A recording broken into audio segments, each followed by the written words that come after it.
Welcome to the Cannabis Equipment News Podcast. Hi, I'm David Manti, and welcome to a new episode of the Cannabis Equipment News Podcast. With me today is Carl Sailing, co-founder and CEO of High Day. Thank you very much for joining me today, Carl. How you doing today, David? Super happy to be here. Excellent. Well, before we get started, please make sure to like, share, and subscribe to the podcast. If you could also help us out a lot by leaving the podcast a positive review on whatever platform you use. If you want to email the podcast, you can reach me at david@cannabisequipmentnews.com with email the podcast in the subject line. You can also subscribe to our daily newsletter. Make sure you get it delivered to your inbox first. Carl, I'm doing great today, mostly because you're joining us. I really appreciate you taking the time, man.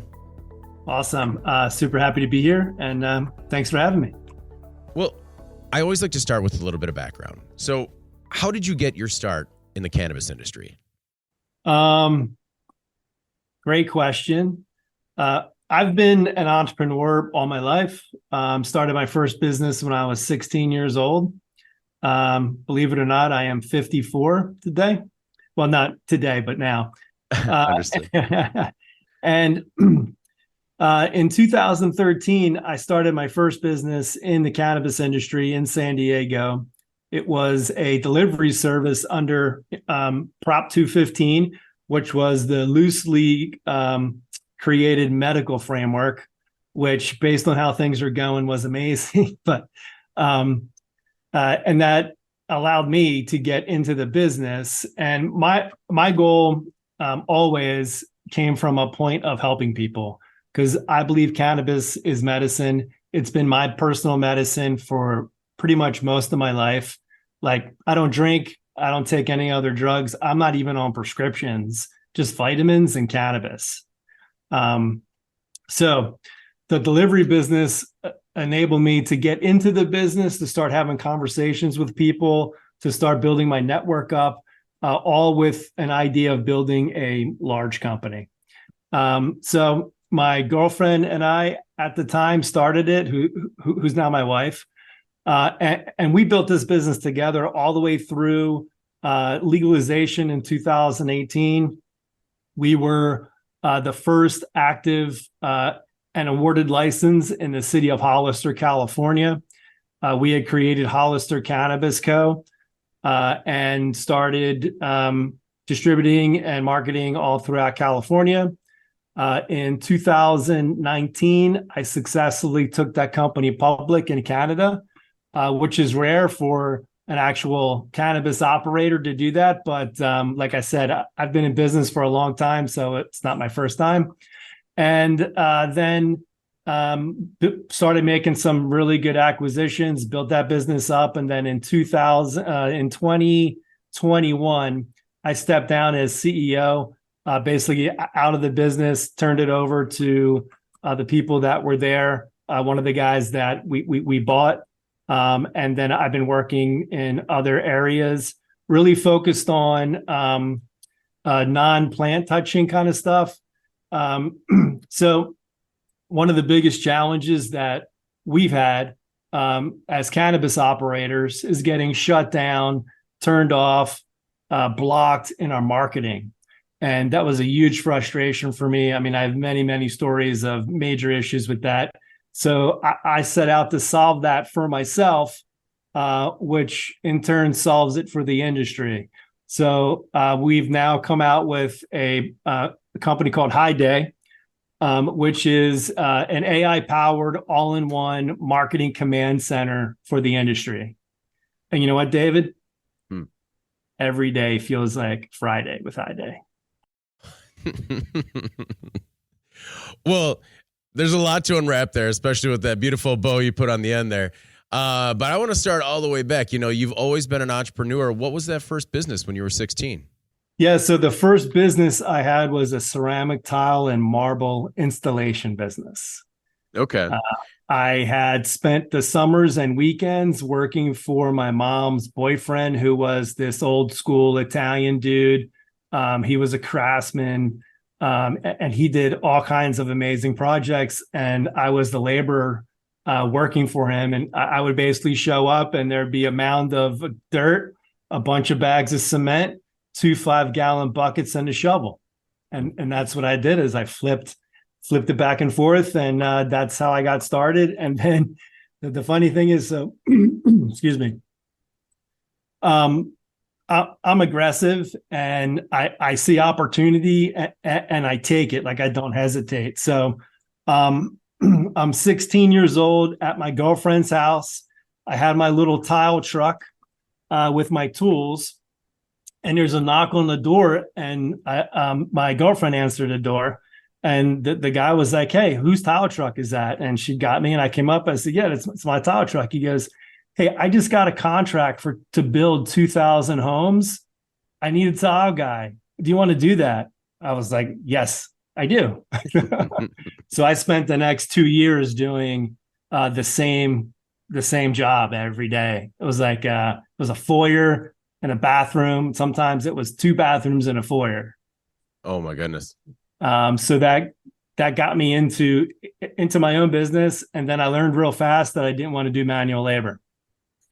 Well, I have to believe that the 2 years doing that work really kind of set the bar when it came to work ethic. And I mean, how hard you were willing to work to make your own business successful. Yes. And I would say my work, and I still have that work ethic today.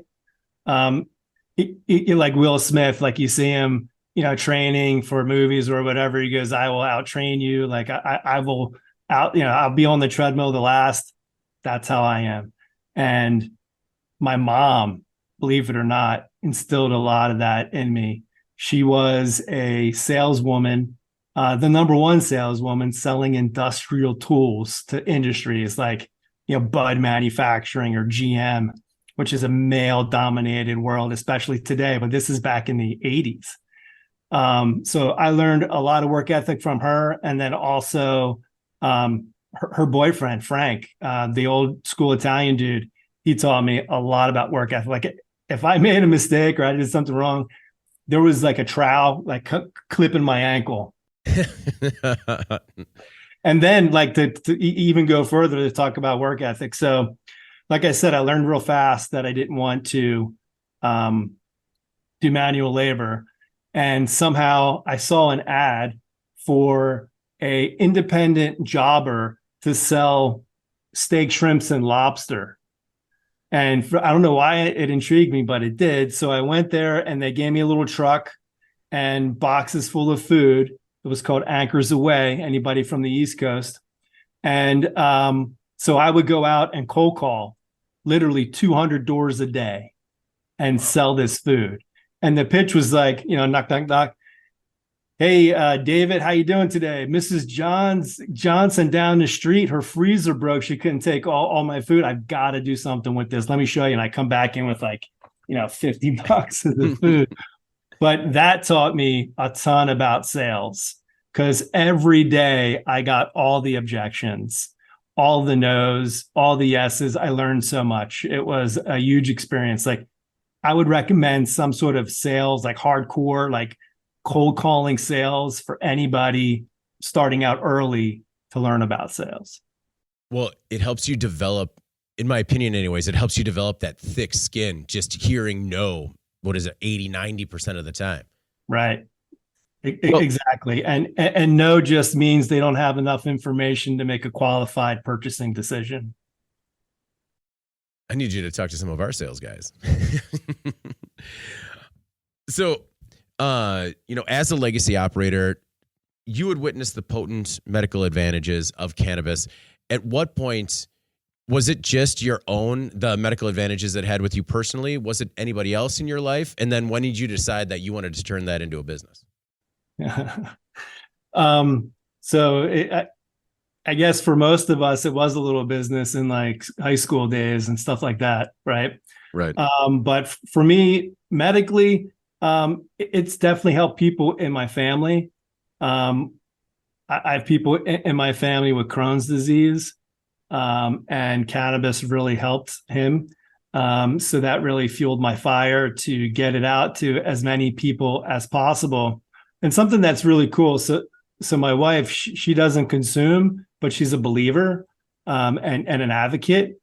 And early on, during our delivery business, we got so many phone calls from people saying how much cannabis is benefiting them, especially cancer patients and people with Parkinson's and glaucoma and all these different ailments. It was just, I mean, I knew it was there, but until you start actually talking to people that are actually in that situation and cannabis is benefiting that situation, it changes your whole perspective.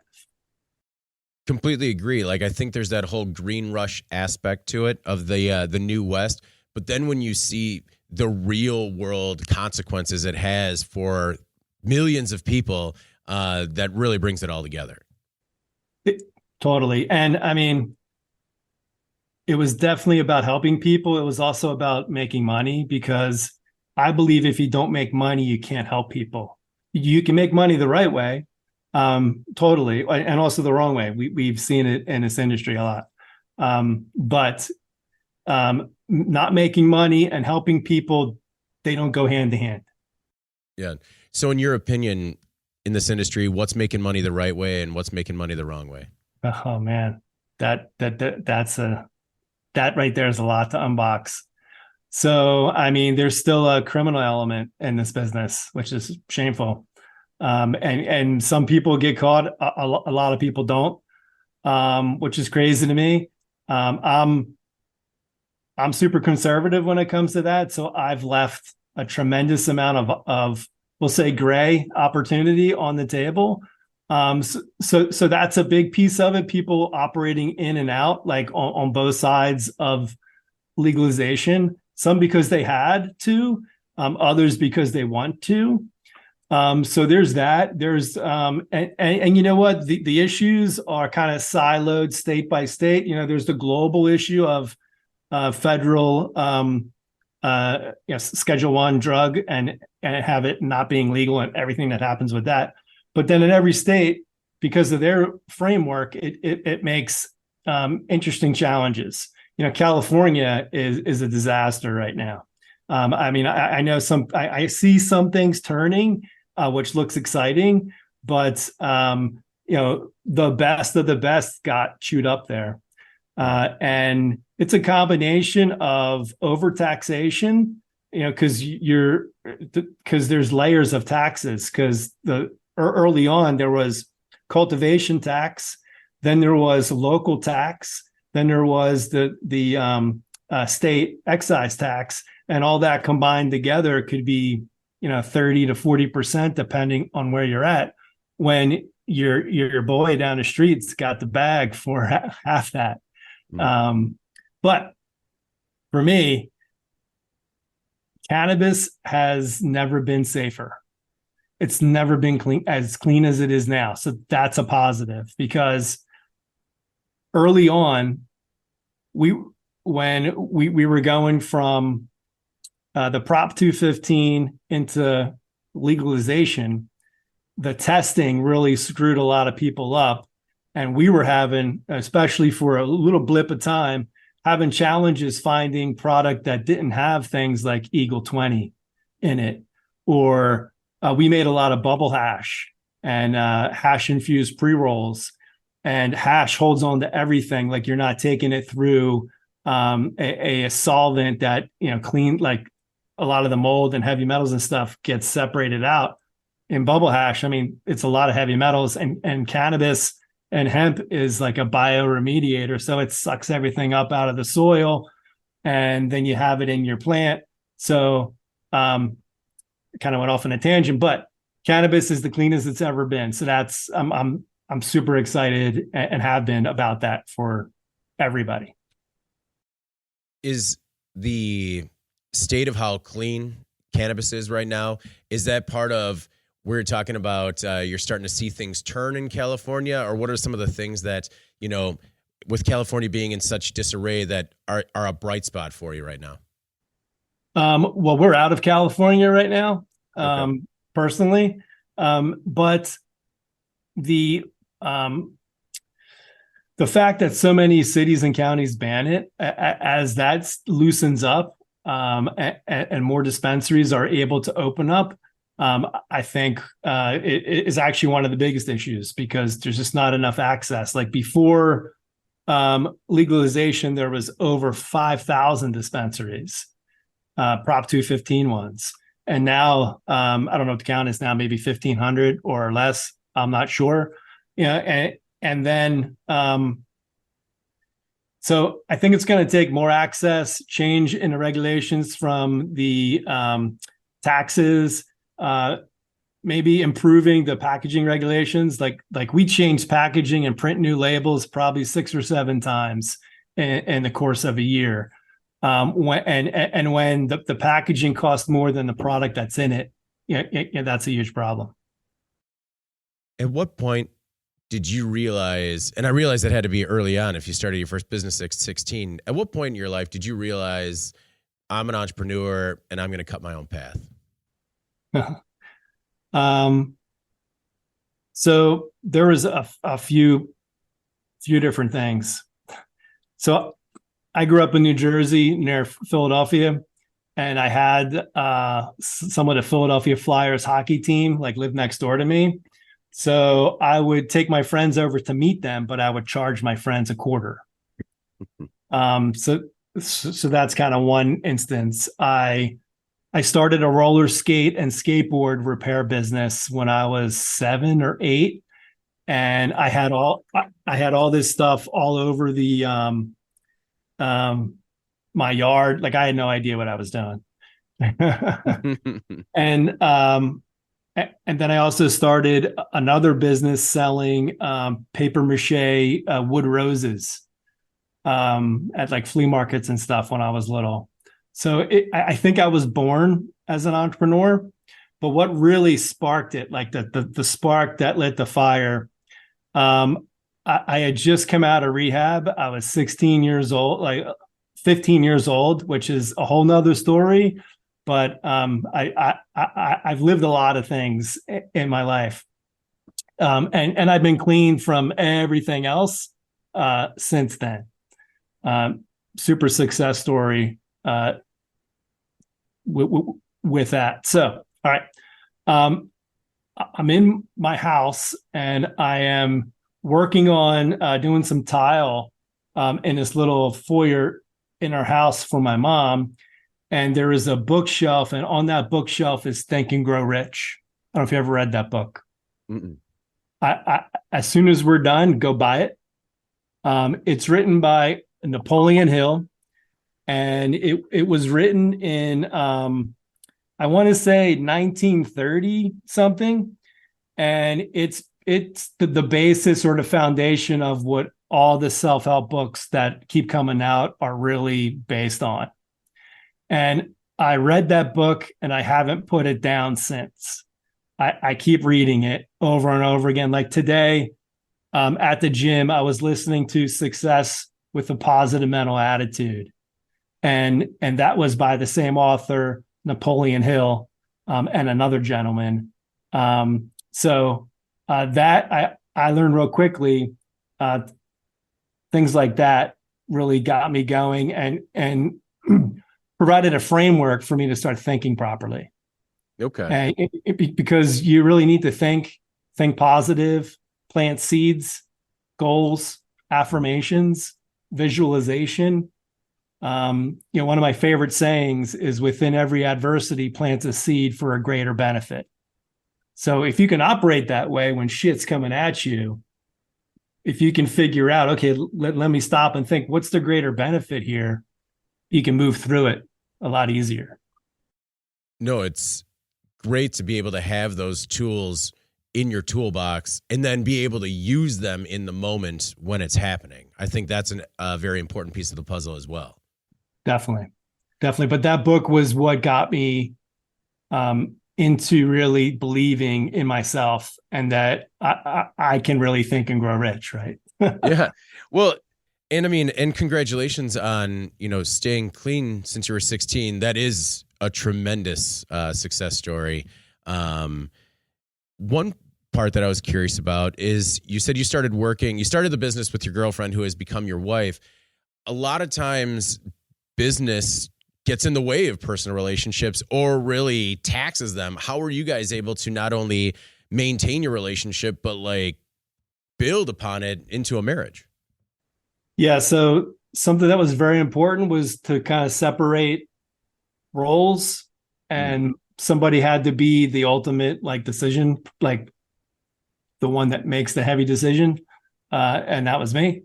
And we had separate offices. That helped a lot. And as our business grew, I moved into a completely different building.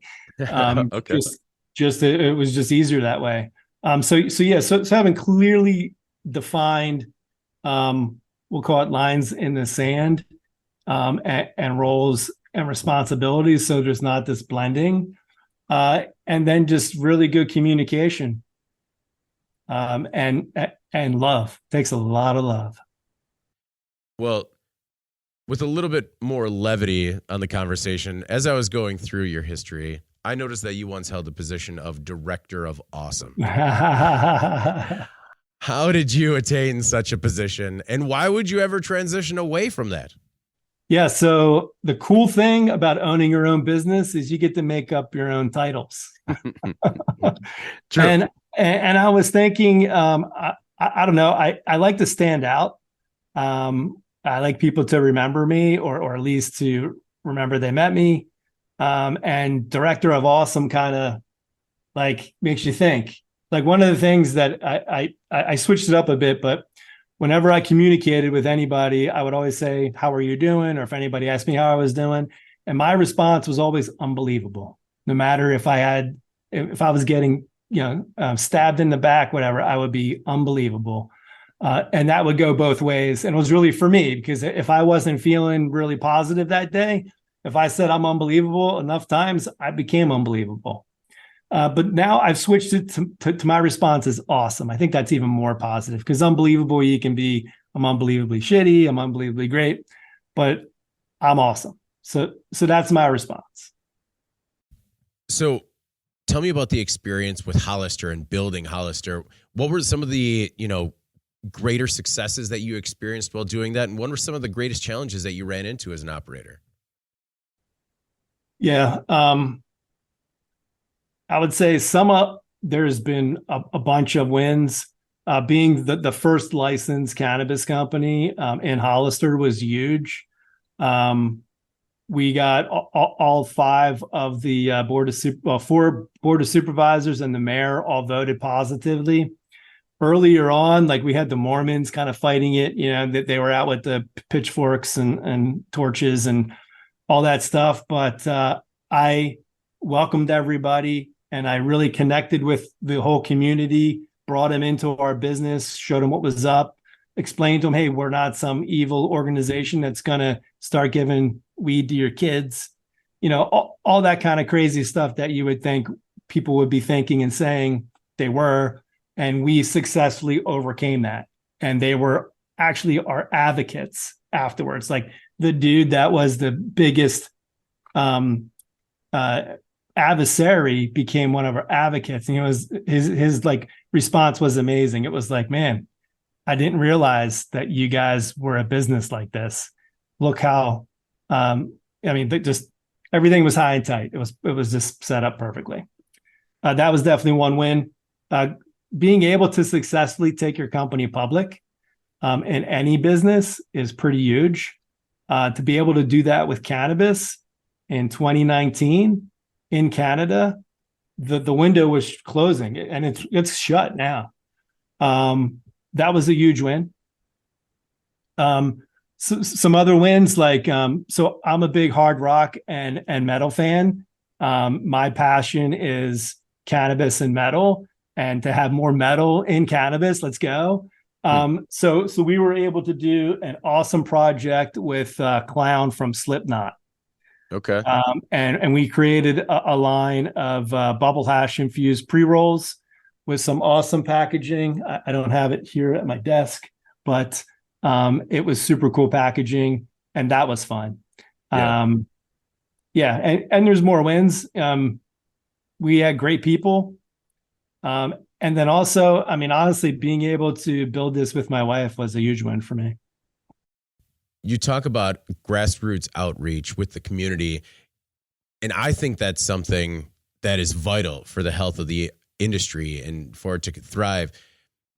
Do you think that other operators are doing enough with community outreach from a grassroots level, or do you think there's more to be done? Well, there's probably always more to be done. But I do think a lot of the operators are trying and doing their best. I do know that it's kind of like this, right? Some MSOs, multi-state operators are really committed to that, and they're doing amazing work in many of the states that they're in, others not so much. But when you look at the farmers up in Humboldt and places like that, that's where the grassroots, I think, really is. But I mean, we can always do more. So what were some of the troubles you were having that led to the seed that eventually became High Day? Right. So, I've had many different email accounts shut down, websites turned off. I've had my SMS campaigns completely turned off and banned. I've gone and tried to sign up for things, and I've been turned away. All of the social media, there's tons of issues there. So, I mean, the list kind of goes on and on. I remember one time, it was right before a big campaign we were launching, everything was turned off. I couldn't even do it. How did you bounce back when things were turned off on you? And, how have you turned that into a new business plan? Yeah, so we bounced back by, fortitude and doing whatever we could to get it done, sending out things from personal accounts, doing other company names, whatever we had to do. Mm-hmm. So I took all that angst and all those issues, and I really wanted to solve it for myself because I really got tired of it. I'm really tired of being shunned or shamed or whatever because I'm in cannabis. Try to get a mortgage with cannabis income. It's a big pain in the ass. So I've had bank accounts, I had 8 US bank accounts shut down. None of them were cannabis, just because maybe they Googled me and because I'm all over the place with cannabis on Google. So anyway, so I set out to fix this for myself. And what I ended up creating was an amazing platform that does just that. So, and now with AI, we've integrated AI into it. So we have SMS, we have email, we have social media marketing. So we can do scheduling and posting out, for years if you want to.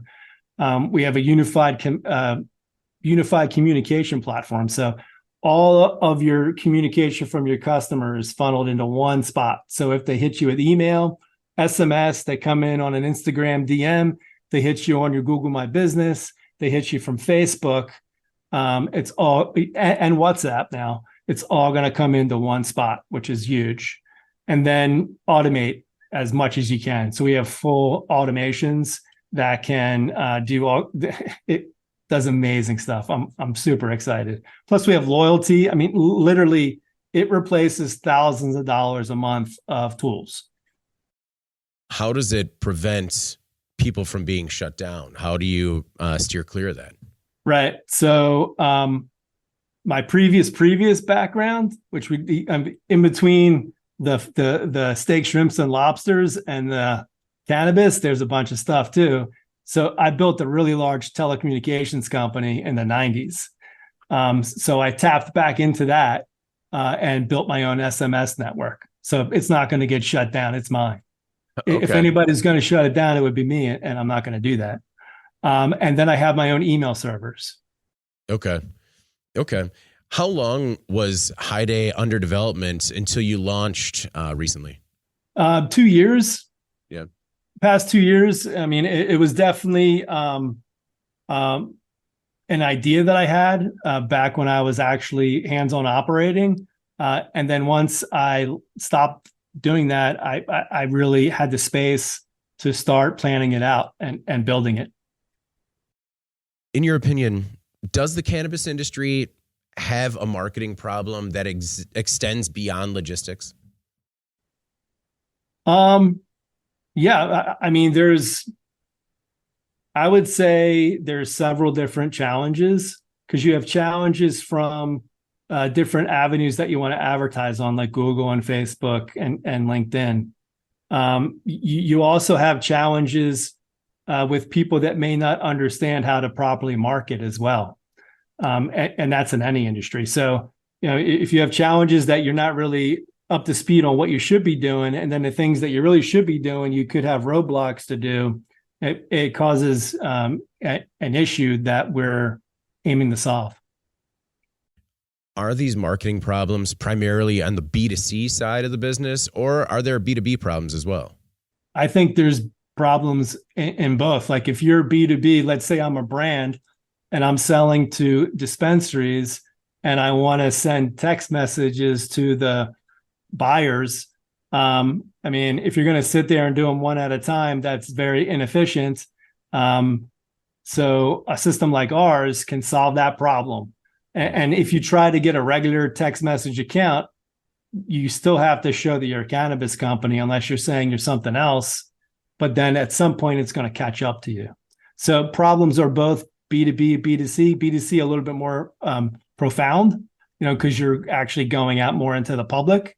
So that's, Facebook's and Instagram and Google all have issues. LinkedIn is actually like the place to be for cannabis. Definitely for B2B, 100%. I completely agree with you. LinkedIn, like all of them were completely shut off and they slowly turned on, but LinkedIn was the one that seemed to really understand the opportunity. Yes. And they seem to block some things. I've been hearing a little bit about that, but there's just so much cannabis content. It's actually refreshing and exciting. No, I completely agree with you. There's an entire cannabis community on LinkedIn. That's very active. I mean, a lot of times on these social media platforms, there are communities, but they don't extend beyond, generic hashtags that just trigger spam bots.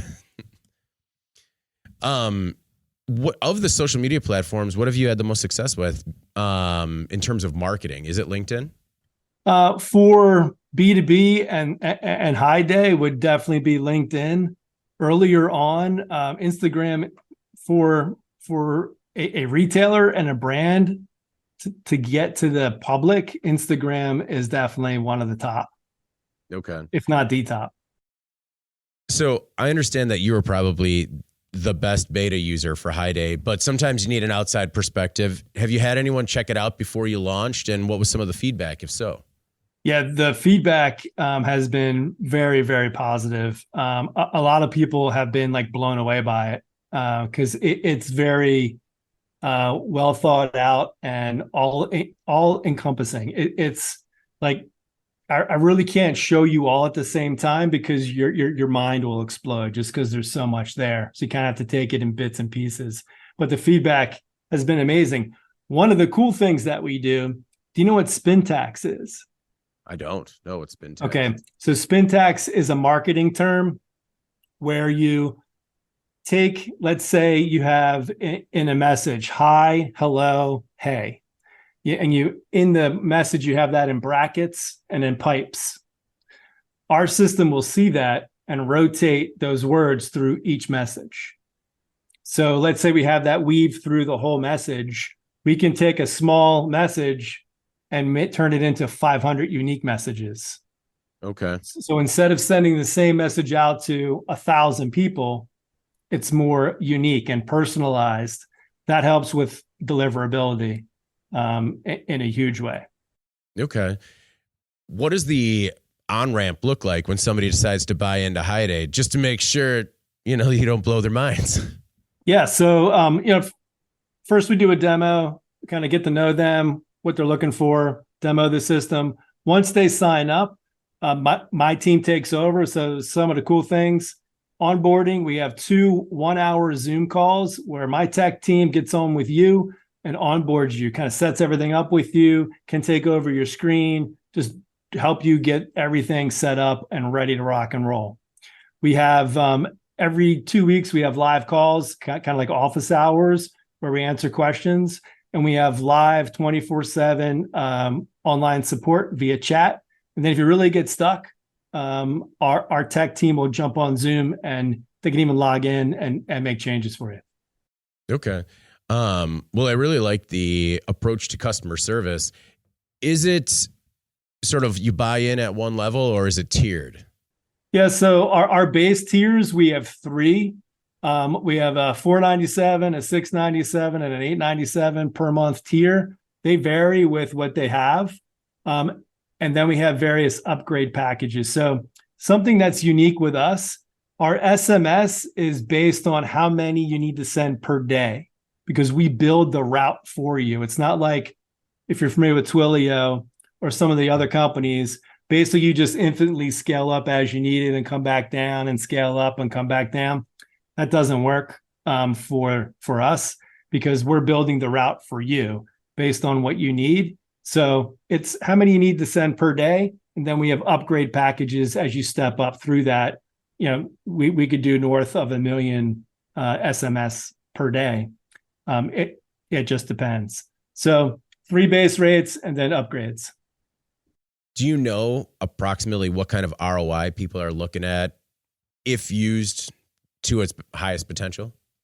I mean, yeah, between 5 and 10x is what I'm always shooting for. Yeah. Okay.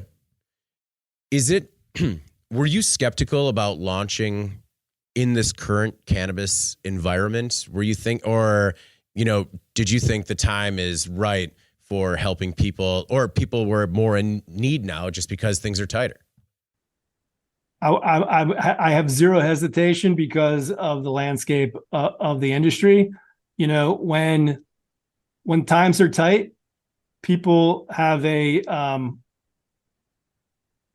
typically people cut their marketing spend, which is the last thing you should be doing. You should be increasing your marketing spend during tough times. Because nothing happens unless you sell something. If you're not selling it, you're dying. So no, and we don't just serve cannabis. We serve cannabis, hemp, vape, and psychedelics. So there's a ton of CBD hemp stores out there online with Shopify. One of the cool things is we are directly integrated with Shopify. Klaviyo, which is an email and SMS provider that connects with Shopify as well. They won't do SMS with cannabis, hemp, vape, or psychedelics. So we can take that place and they can immediately, after being set up, start doing abandoned cart remarketing, also marketing to their customers via SMS through our platform.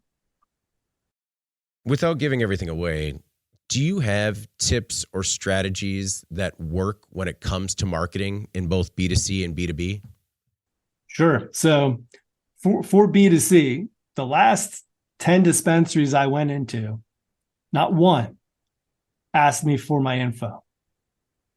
Oh, that's a tip right there.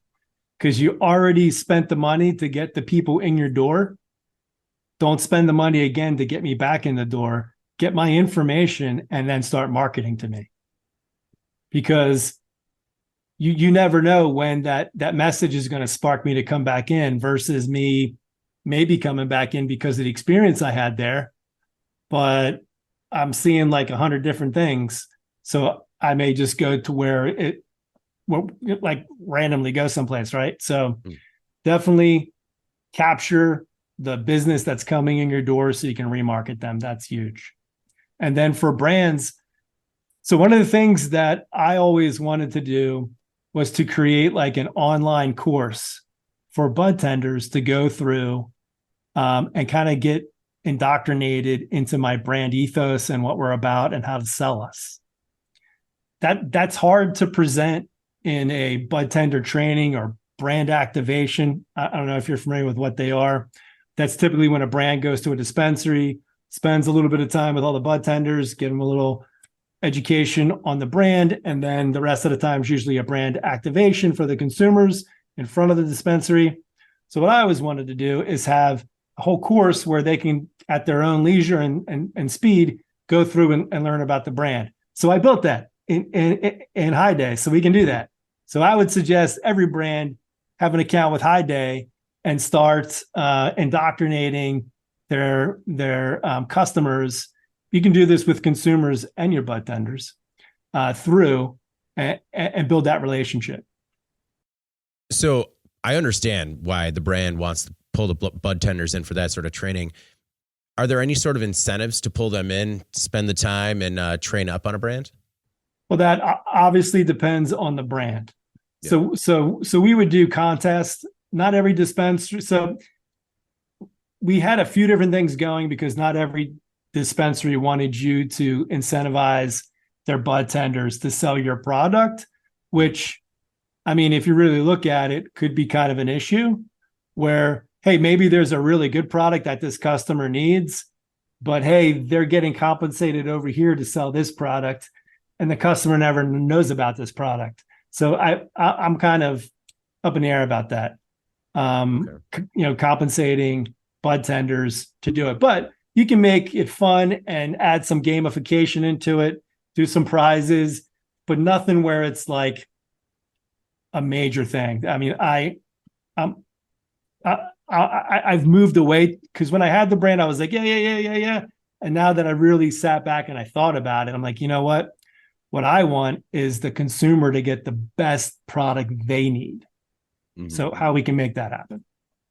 So it sounds like brands can also invite consumers to take this training. Are there any other tools in High Day for the consumer?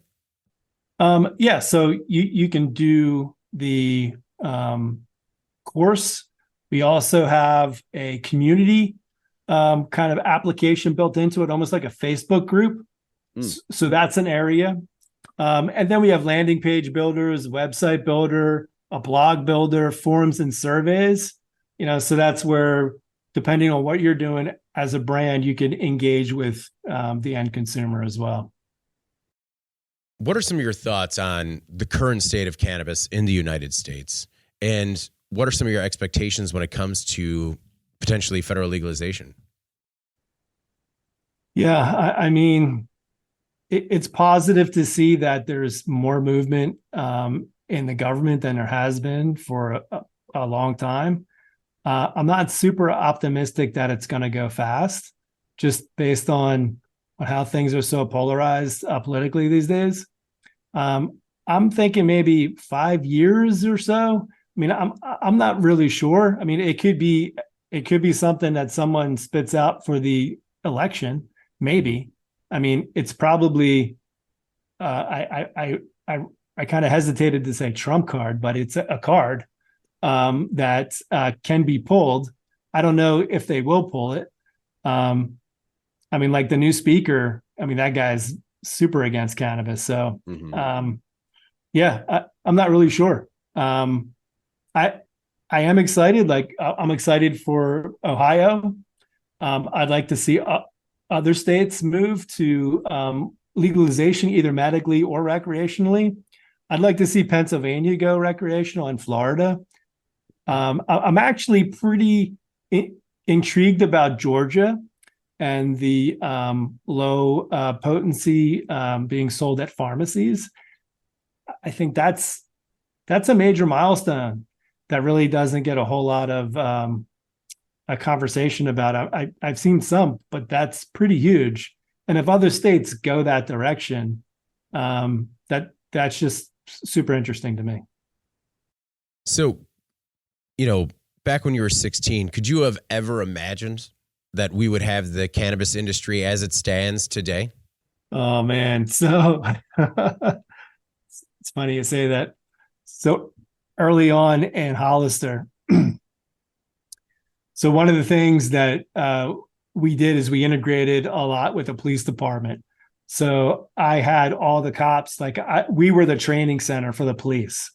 And I made that happen. I kept saying, look, we will train every single police officer on exactly what's going on, what to expect when you're doing a traffic stop, what not to do, what to look, what is all this stuff that you probably don't know what it is.